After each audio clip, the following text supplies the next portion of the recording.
What's up, y'all? This is your girl, Miss Maggie T at Lush Exchange. If you're new to the channel, I want you to hit that subscribe button so you won't miss another post from me. And I thank you guys for being here. But I wanted to talk a little bit about mental health. In honor of Mental Health Awareness Week, well, actually tomorrow is the official date of it. I wanted to take this time and do something a little different in bringing awareness to it. What is mental health? Some people don't even know exactly what it is. But mental health includes our emotional, psychological, and social well-being. It affects how we think, feel, and act. It also helps determine how we handle stress, relate to others, and make choices. Mental health is important at every stage of life, from childhood and adolescence throughout adulthood. Some people kind of deal with it in all stages in life. Over the course of your life, if you experience mental health problems, your thinking, mood, and behavior could be affected. Many factors contribute to mental health problems, including biological factors such as genes or brain chemistry, life experiences such as trauma or abuse, and that's probably one of the most common factors, as well as family history or mental health problems. Not sure if you or someone you know is living with mental health problems?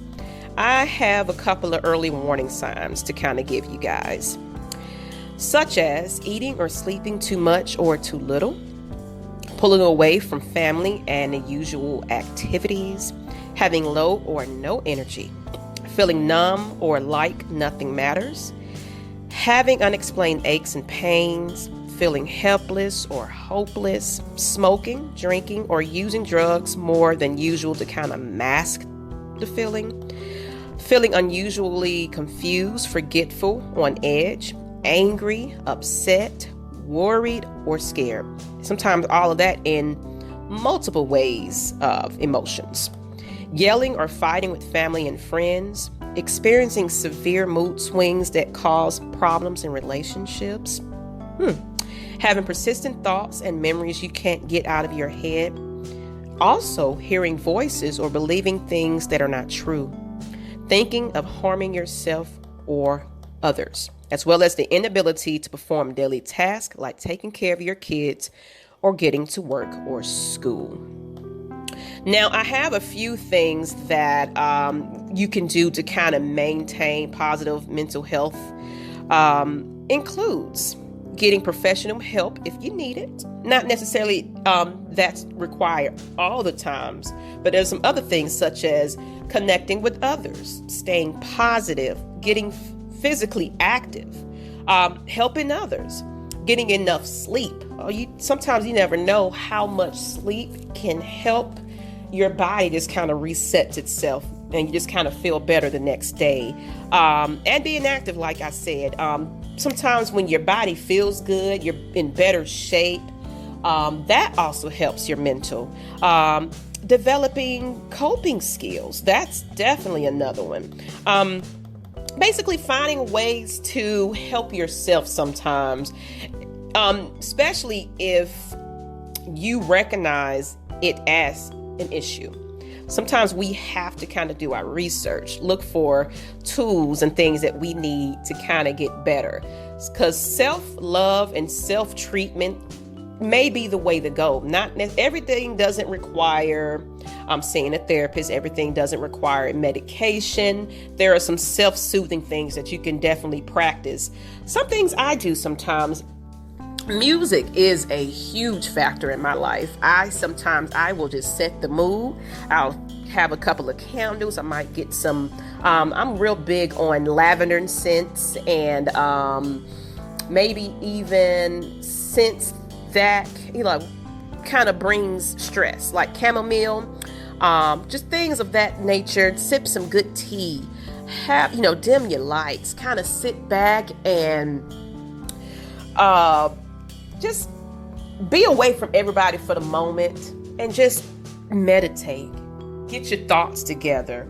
There's a lot of things that you can kind of do for yourself that can kind of help you cope with a lot of things. Definitely, like I mentioned before, talking to somebody. You never know what somebody else might be experiencing. They might be going through the same things to you. So maybe talking to somebody, reaching out, and just getting it out. Sometimes we hold things in and bottle them up to where it can cause a lot of stress issues and health issues. People don't realize that we can be our worst enemy. And holding those things inside can be damaging if we don't speak to someone about it, definitely. As well as something I also, I'm currently actually going through therapy. So one of the things my therapist recommended is solfeggio. I'm not sure how to pronounce it too well, but look on your phone for an app that allows you to play these different tones that will relax you. They have different frequencies that you can use to kind of get your mood, depending on where you want to go with it. Sometimes it's for motivation, sometimes it's for concentration, but there are different frequencies that you can listen to that can kind of, you can use throughout the day to kind of help balance out your brain chemistry, if you will. So motivation, do some yoga. Yoga is a great way to kind of meditate, get your body and mind right, feel healthy, and then also what you eat. Sometimes we put so much toxic things in our bodies that can change your mental as well, because you're not feeling good, you're feeling icky, and it just brings you down and makes you feel groggy and irritated. Sometimes we just have to change our lifestyles, so, and then if you recognize it's not you, but you recognize it in your child especially, don't push it off as being a typical teenager or being a typical child. Oftentimes mental health in children are overlooked because we try to brush it off as, oh, they're just a problem child. Sometimes that is a cry out for help. Sometimes social media, you have to kind of look at these posts and everything. Sometimes people are crying out for help and don't know how to just reach out to someone. So sometimes don't take others' overreaction or whatever you call it as just that. This is just people that just don't know or don't think they have an avenue to reach out to someone. So with that being said, everybody, take a couple of these steps, and kind of let me know some of your coping things. Oh, definitely, especially with writing things down. Even if it's just for yourself. Write down these moments when you're having anxiety.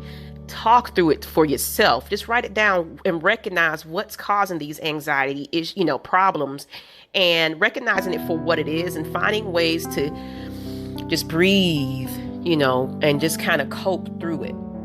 Because sometimes you can avoid a panic attack just by recognizing, okay, here it is, it's starting to happen, and doing things that will kind of ease you and calm you. So let's practice those, everybody, in honor of this mental health week. And if you have any other things that you would like to add to some of the tips I mentioned, please drop them in the comments. But until next time, everybody, if you are new to the channel, please hit a subscribe button, set an alert button as well, so you'll know the next time I post some things. But I'm going to bring out more content on helping everybody, along with our shows that we have each and every Wednesday.